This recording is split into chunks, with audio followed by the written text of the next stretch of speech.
Hello everyone, in today's video I'm going to show you how to withdraw money from Cryptomus. First, log into Cryptomus by opening the Cryptomus app or website and entering your email and password. Next, go to your wallet or balance section and open the wallet or funds area, then select the crypto you want to withdraw such as USDT, USDC, BTC, or ETH. After that, click on withdraw or send to start the withdrawal process.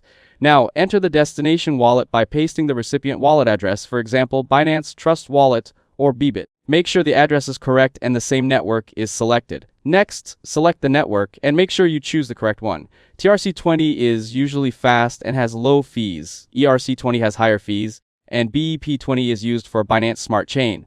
After that, enter the withdrawal amount by typing how much you want to send. Also, check the minimum withdrawal limit and network fee before proceeding. Now, confirm the withdrawal by carefully reviewing all details, then click confirm or send and complete any security checks such as email code or two-factor authentication if enabled. Finally, wait for processing. The blockchain confirmation usually takes around 1 to 15 minutes and TRC20 is the fastest, while ERC20 may take longer.